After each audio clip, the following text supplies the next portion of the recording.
Chapter 1. The Theft. Emma stepped outside early that morning, her bag slung over her shoulder.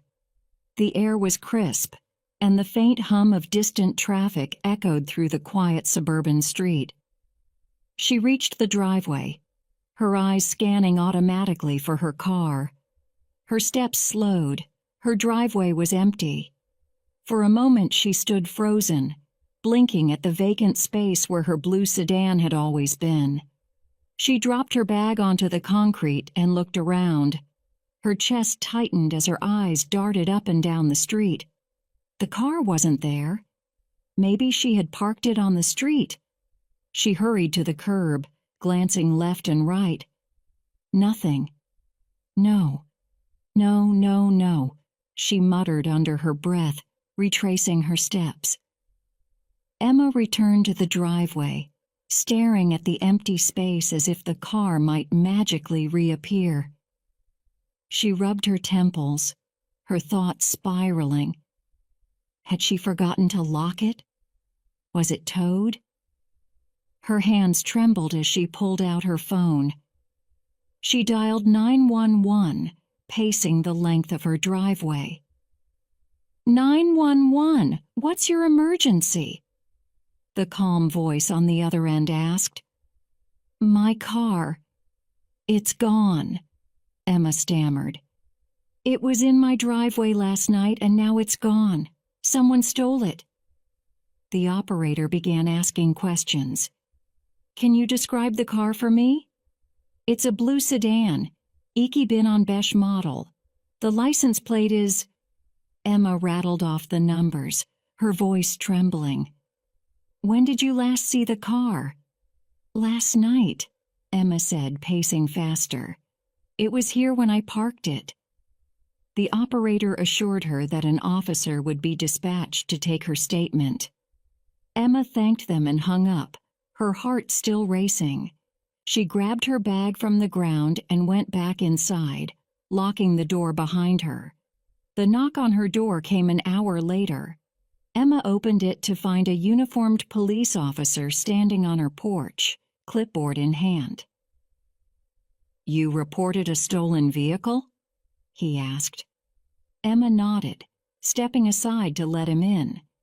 She recounted the events of the morning, explaining how the car had been parked in the driveway the night before. Was the car locked? The officer asked. Yes, Emma said firmly. I always lock it. The officer jotted down notes, his expression neutral. We'll file a report and enter the vehicle into our system. If it turns up, you'll be notified. Emma's shoulders slumped. What are the chances of finding it? The officer hesitated. To be honest, stolen vehicles are difficult to recover. It depends on the circumstances. Emma nodded, though her heart sank at his words.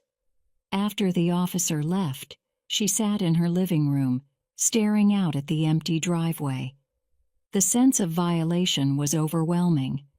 The days following the theft were grueling. Without her car, Emma's carefully organized life fell into disarray. Her commute to work, once a short drive, now involved a 30-minute walk to the nearest bus stop. The buses were crowded, slow, and unreliable. At work, her co-workers noticed her distracted demeanor. Everything okay, Emma? Her manager asked one afternoon. My car was stolen, Emma admitted, her voice heavy. The manager's eyebrows rose in sympathy. That's awful. Any news from the police? Not yet, Emma said. Her co-workers offered their support, but it did little to ease her frustration.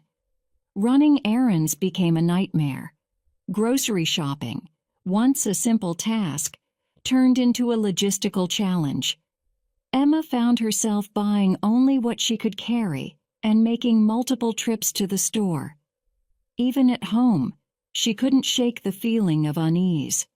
Someone had been on her property, close enough to take her car. At night, she lay in bed, her ears straining for any unusual sound. Every creak of the house, every rustle of the wind made her heart race. One evening, as she sat in her living room, she heard the faint hum of an engine outside. She froze, her body tensing. Emma moved to the window, parting the curtains just enough to peer outside. The street was empty. The sound faded away, leaving her with a sinking feeling in her chest. The next morning, she stepped outside and noticed something odd. Faint tire tracks marked her driveway. She crouched down to examine them, her mind racing. Had the thief returned? Emma snapped a photo of the tracks and called the police. An officer arrived later that afternoon to take a look. "These could be from any car," the officer said after a quick inspection. "But they weren't here yesterday," Emma insisted. The officer shrugged. "We'll add this to the report, but without more evidence, there's not much we can do." Emma felt a surge of frustration. She thanked the officer and returned to her house, locking the door behind her. That night, she stayed up late, watching the driveway from her window. Her once quiet neighborhood now felt like a place full of shadows and secrets. Chapter 2. The unease grows. The days following the theft were heavy with frustration and fear. Emma couldn't shake the feeling that something wasn't right. Each time she stepped outside, the emptiness of her driveway gnawed at her. But it wasn't just the emptiness. Strange things were starting to happen. One evening, as Emma walked to her mailbox, she noticed faint tire tracks on her driveway. She stopped in her tracks. The lines were faint, but clear enough to catch her attention. She crouched down and ran her fingers over the markings. Her pulse quickened. She didn't drive this car. It was gone. So whose tracks were these? Emma pulled out her phone and snapped a picture of the tracks. She stood up, glancing around her quiet neighborhood. Everything looked normal, but the tracks told a different story. The next morning, Emma found something even stranger. As she walked to her side yard to water her plants, she spotted a key lying near the edge of her driveway. Her breath hitched as she bent down to pick it up. The key was old and scratched, its edges worn smooth. It didn't look like a car key or one for a house. It was small and unmarked, giving no hint of what it might open. Emma stared at the key, her thoughts racing. Who had left it there? Why? She carried it inside and placed it on her kitchen counter. For the rest of the day, she couldn't stop glancing at it. The key felt like a clue, but a clue to what? That night, as she washed the dishes, she heard something that made her pause. The low hum of an engine. Emma froze, the soapy plate slipping from her hands. She turned off the water and listened. The sound was faint, distant, but steady. It wasn't the roar of a car speeding down the street. It was slower, almost deliberate. She wiped her hands on a towel and moved to the window. Parting the curtains slightly, she peered out into the night. The street was quiet. No cars, no movement. The hum continued for a few moments longer, then stopped abruptly, leaving an eerie silence in its wake. Emma stood there for several minutes, staring at the empty street. Finally, she stepped back, her heart still pounding. The next morning, she found a crushed soda can near her mailbox. At first, she thought it was just litter, but something about it bothered her. She didn't drink soda, and the can hadn't been there the night before. Each incident felt small on its own, but together, they began to paint a picture Emma didn't understand. The strange noises began a week after the theft. At first, they were subtle, the faint rustle of leaves, a soft creak on the gravel outside. But as the days passed, they grew louder and harder to ignore. One night, Emma woke to the sound of footsteps. Her eyes flew open, and she lay perfectly still, straining to hear. The steps were soft, deliberate, and coming from just outside her window. Her heart pounded in her chest. She reached for her phone, her fingers trembling as she unlocked it. The footsteps paused. Emma sat up slowly, her eyes darting toward the window. The curtains were drawn, but she could feel the presence of someone or something on the other side.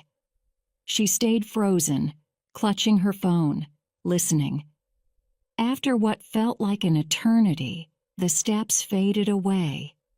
The next morning, she found a single muddy footprint near her front steps. It was faint, but unmistakable. Emma crouched down to examine it, her mind racing. Who had been outside her house? Why? She took a photo of the footprint and sent it to the police. When the officer called back, his response was frustratingly indifferent. "We'll add it to the report, but there's not much we can do without more evidence," he said. Emma hung up, feeling more helpless than ever. That night, she started double-checking all her locks before bed. She even moved a chair in front of the door, a makeshift barrier that made her feel slightly safer. But the noises didn't stop. One evening, as she sat in her living room trying to read, she heard the unmistakable sound of a car door closing. Emma's stomach twisted. She turned off the lamp and crept to the window. Pulling the curtain aside just enough to see outside, she scanned the street. There was no car. The sound had been so clear, so real, but the street was empty. The knock at the door came late one evening, sharp and sudden. Emma jumped, nearly dropping the mug she was holding. She wasn't expecting anyone, and the sound immediately set her on edge. She approached the door cautiously and looked through the peephole. A man stood on her porch, wearing a dark jacket. He looked nervous, glancing over his shoulder as if checking to see if someone was watching. Emma hesitated before opening the door just a crack. "Can I help you?" The man gave her a small, uneasy smile. "Hi, I'm sorry to bother you," he said. "I live a few streets over. I heard about your car being stolen." Emma frowned. How did he know about that? "I've had some things go missing, too," the man continued. "Tools from my shed. I thought it might be related." Emma studied him carefully. He seemed genuine, but something about him felt off. "I haven't noticed anything," she said, her voice cautious. The man nodded quickly. "No problem. Thanks anyway." He turned and walked away, disappearing into the night. Emma closed the door and locked it, her heart still racing. Later, when she asked her neighbors about the man, none of them recognized him. Chapter 3. The Car Returns. 2 weeks after the theft, Emma woke up to an eerie silence, the kind of quiet that seemed too perfect, almost unnatural. She pulled back her bedroom curtains and froze. Her car was back. The familiar blue sedan sat in her driveway, gleaming under the early morning sun. For a moment, Emma thought she was dreaming. She blinked hard, then rubbed her eyes, but the car didn't disappear. Heart pounding, she rushed outside. The car looked immaculate, as if it had just been detailed. There wasn't a speck of dirt on it. Emma circled the vehicle, her mind racing. Every surface shone, the windows sparkling in the sunlight, The tires were clean, the rims polished. Even the faint scratch on the passenger door, the one she'd gotten months ago, was gone. Her breath hitched as she opened the driver's side door. The interior was spotless. The faint scent of a pine air freshener filled the air, and the seats looked freshly cleaned. On the passenger seat lay a folded piece of paper. Emma hesitated before picking it up. Her hands trembled as she unfolded the note. The message was short and neatly written. "Sorry for the trouble." She stared at the note, her pulse quickening. What kind of thief steals a car, cleans it, fills the tank, and then returns it with an apology? She checked the glove compartment. Her registration and insurance documents were still there. She opened the trunk. It was empty, just as she had left it.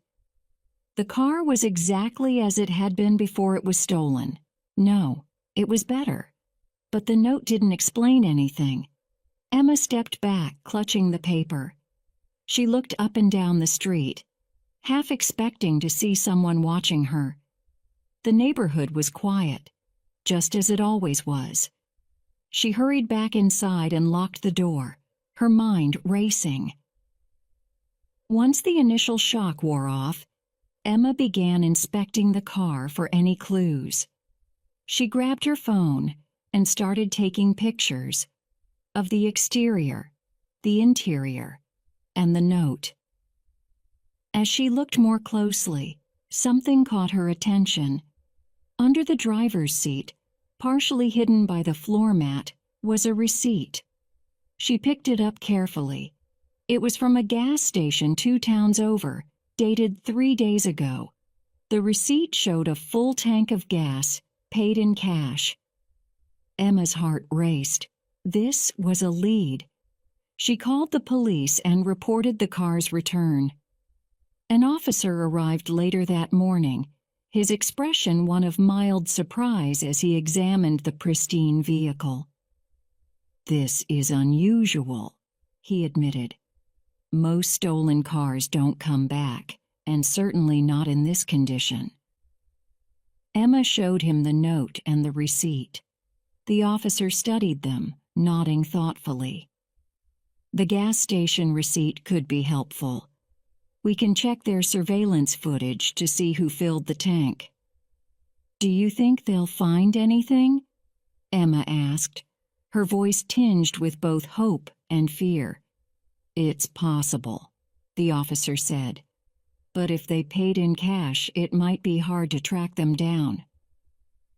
The officer dusted the car for fingerprints, but didn't seem optimistic. "Whoever did this was careful. They cleaned the car thoroughly." Emma watched as he took the note and the receipt as evidence. She felt a flicker of relief knowing the police were investigating, but the mystery of the car's return weighed heavily on her. A few days later, Emma received a call from the officer handling her case. "We reviewed the footage from the gas station," he said. "There was a man driving your car, but he kept his face hidden. He wore a hoodie the entire time and paid in cash." Emma frowned. "So you couldn't identify him?" "Not yet," the officer admitted, "but his behavior suggests he wasn't trying to harm you. It's unusual, but it seems like he wanted to return the car without drawing attention to himself." Emma wasn't sure if that made her feel better or worse. The officer continued, "We'll keep the case open, but unless new evidence comes up, there's not much more we can do." Emma thanked him and hung up, frustration bubbling inside her. The car was back, but the questions surrounding its disappearance remained unanswered. Determined to find out more, Emma decided to visit the gas station listed on the receipt. She spoke to the clerk, showing him a photo of the car. "I remember this car," the clerk said. "The guy who filled it up didn't talk much, paid in cash and left quickly." "Did you notice anything unusual about him?" Emma asked. The clerk shook his head. Not really, but he kept his hood up the whole time. Didn't want to be seen, I guess. Emma thanked him and left, her mind spinning. The lead had brought her no closer to the truth. She drove home in silence, the car's smooth ride feeling strangely unsettling.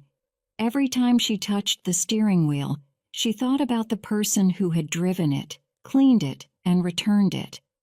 Who were they? And why had they gone to such lengths to make it look like nothing had happened? Chapter 4. A letter appears. A week after the car was returned, Emma received something unexpected in the mail. It was a plain white envelope, unmarked except for her name written neatly on the front.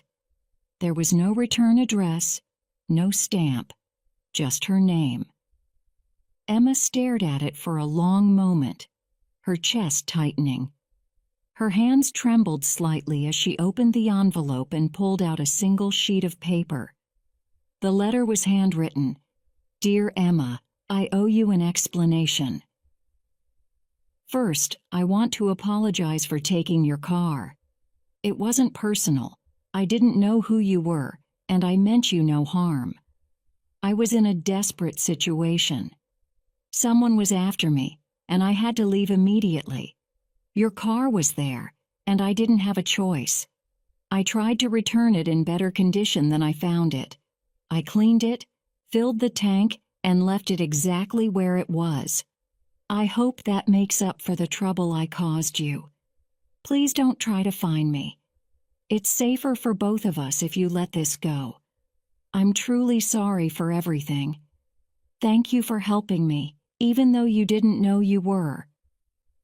The letter wasn't signed. Emma read it twice, her mind racing. Her emotions were a storm of confusion, anger, and fear. Who was this person? What kind of danger had they been in? And why did they think returning the car spotless would make up for the invasion of her life? Emma folded the letter carefully and placed it back in the envelope. She stared at it, her thoughts spinning. She decided to take the letter to the police. The officer listened as Emma recounted her discovery. He read the letter, his expression unreadable.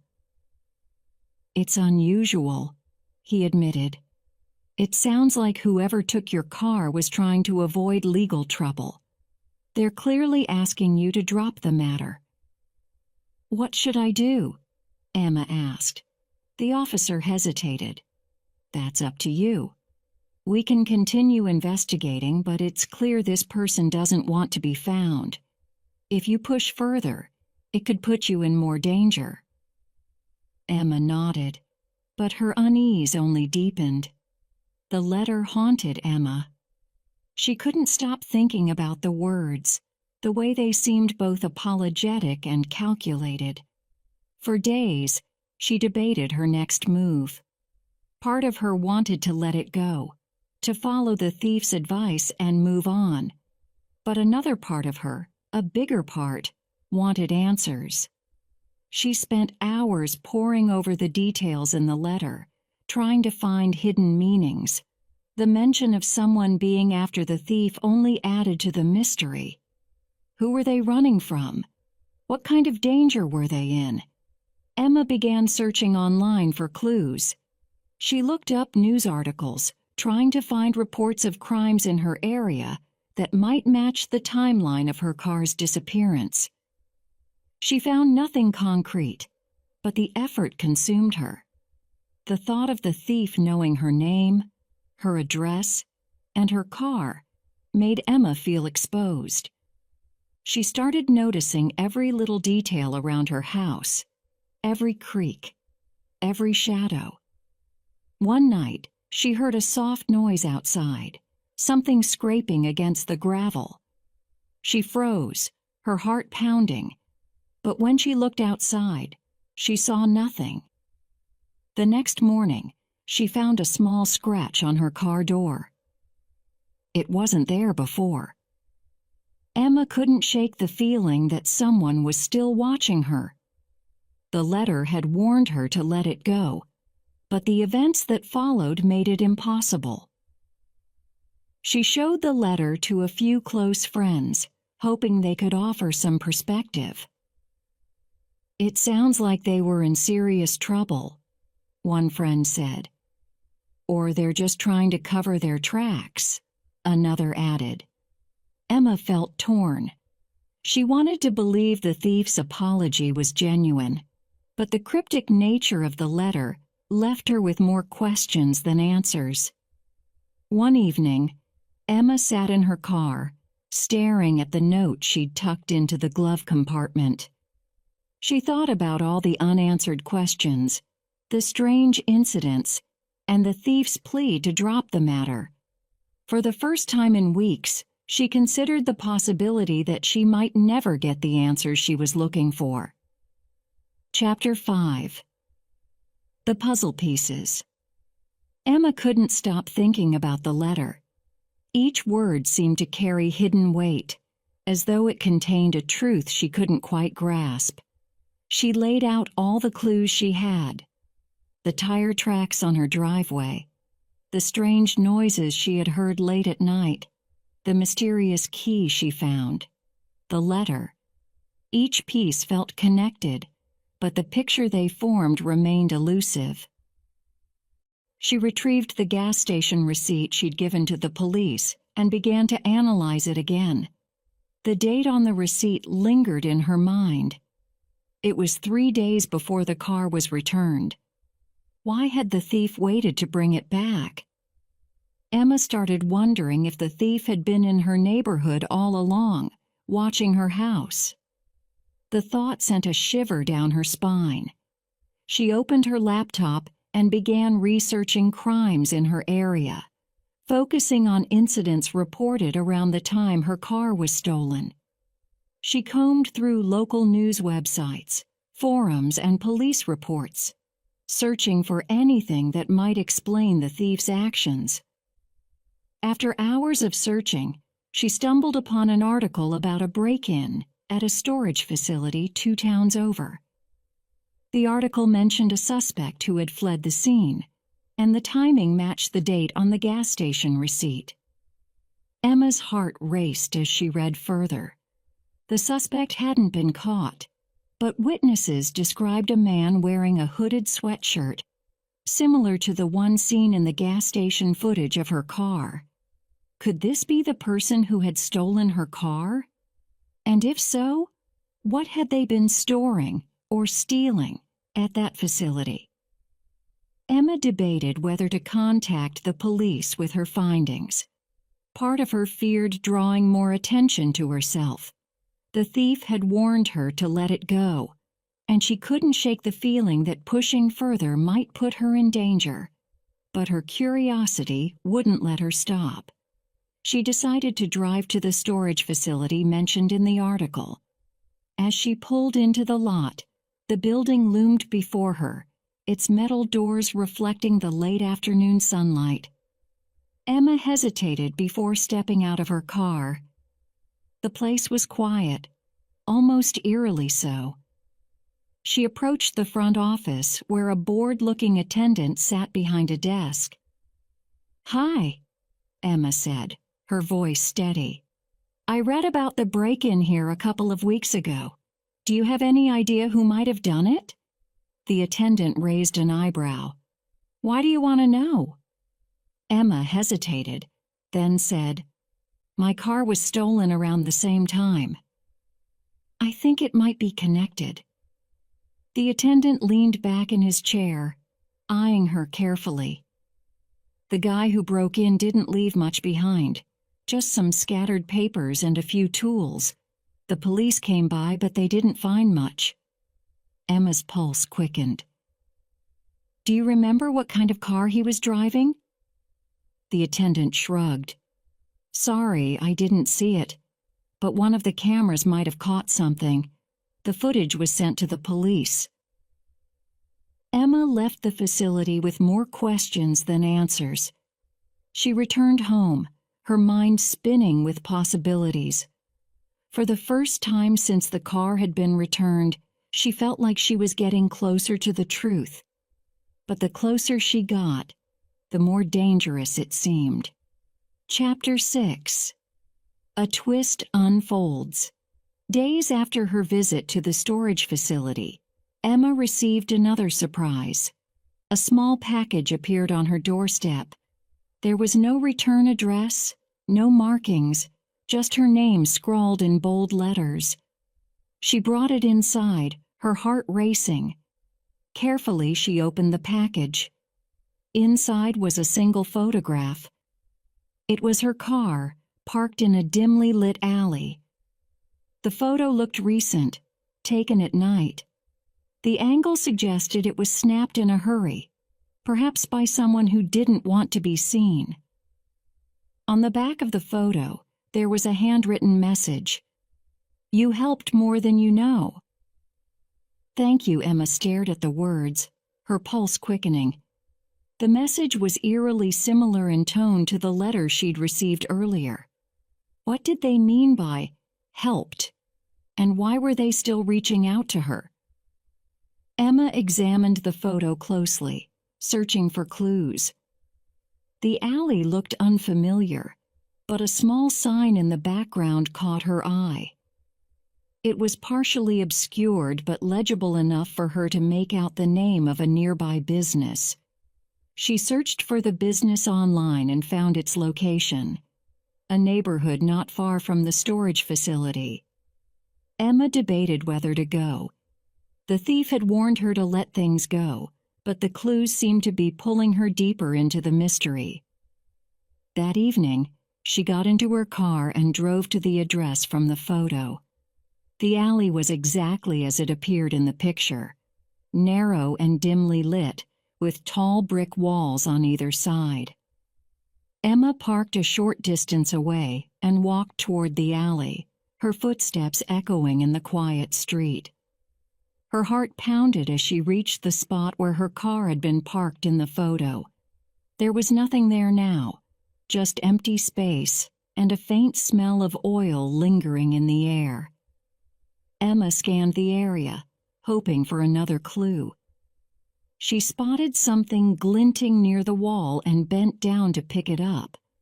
It was a small metal object, a piece of a broken key. Emma returned home with the broken key, her mind racing. She couldn't shake the feeling that the thief was deliberately leaving breadcrumbs for her to follow. That night, she began digging deeper into the timeline of events surrounding her car's disappearance. The break-in at the storage facility seemed to be a central piece of the puzzle, but Emma suspected there was more to the story. She revisited the article she'd found earlier about the storage facility and its connection to the thief. This time, she noticed a detail she had overlooked before, a reference to a series of similar thefts in nearby towns. Emma began cross-referencing the incidents, looking for patterns. Each crime seemed to involve a suspect fleeing the scene quickly, often leaving behind little evidence. The timeline matched perfectly with the period her car had been missing. One article mentioned an alleged connection to a local criminal ring. The group was known for targeting storage units and warehouses, stealing valuable items and disappearing before the police could respond. Emma's stomach churned. Was the thief part of this ring? Or had they been running from it? She continued her search late into the night, piecing together fragments of information. The more she learned, the more she realized how dangerous the situation might be. The thought of someone using her car to escape such a tangled web of criminal activity sent shivers down her spine. She thought about the letter and the message on the photo. Both had thanked her for helping. But helping with what? Had she unknowingly provided a lifeline for someone desperate to escape a dangerous world? Emma knew she was in over her head. The clues had led her to a truth she wasn't sure she wanted to uncover. She decided to contact the police again, sharing the photo and the broken key. The officer listened carefully, but warned her against pursuing the matter further. "This isn't your responsibility," he said. "You've already gotten your car back. The more you dig, the more involved you'll become." Emma nodded, but deep down, she knew she couldn't let it go. Chapter 7. The Final Decision. Emma sat at her kitchen table, staring at the photo and the broken key. The weight of the mystery bore down on her, making it hard to think of anything else.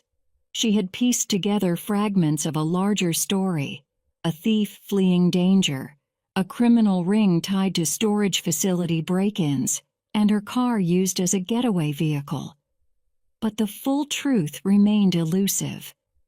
The photo's message echoed in her mind: "You helped more than you know." Emma thought about the choices she had made. From the moment her car was stolen, she had been chasing answers, trying to make sense of the chaos. But now, she wasn't sure what she would gain by continuing. She reached for her phone and called the officer handling her case. "I found more clues," Emma said, her voice steady but tired. She explained the photograph, the alley, and the broken key. The officer listened carefully before responding. "Emma, I understand why this is troubling you, but sometimes not knowing is safer. The person who took your car doesn't seem to want to harm you. They've even warned you to stop looking into this." Emma sighed. "But what if they're in trouble? What if I could help?" The officer hesitated. "You've already done more than enough. You got your car back, and whoever took it seems to have moved on. It might be best for you to do the same." Emma thanked him and ended the call, feeling a mix of relief and frustration. She stared at the photo one last time before tucking it away in a drawer, along with the letter and the key. For the first time in weeks, she decided to let it go. Despite her decision, the mystery of the stolen car lingered in Emma's mind. She tried to return to her normal routine, but every time she got into her car, she thought about the person who had driven it, cleaned it, and returned it. The thank you note felt more personal now, almost haunting. It was a reminder that she had unknowingly played a role in someone else's story, a story she might never fully understand. Emma installed security cameras around her house, hoping to regain some sense of control. The sight of the cameras made her feel slightly safer, but they also served as a reminder of what she had been through. One afternoon, as she was sorting through her mail, she found herself glancing at the drawer where she had stored the clues.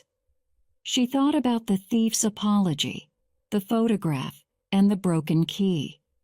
Part of her wished she had pursued the mystery further, but another part felt relieved that she hadn't. The thief's words had stayed with her. "It's safer for both of us if you let this go." Emma knew she would never get all the answers she wanted. Some mysteries weren't meant to be solved. Weeks turned into months, and life slowly returned to normal. But every now and then, Emma would catch herself looking over her shoulder or double-checking her locks. The experience had changed her.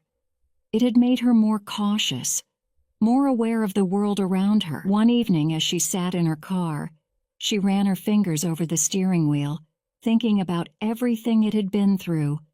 The scratches and dents were gone, but the memories remained.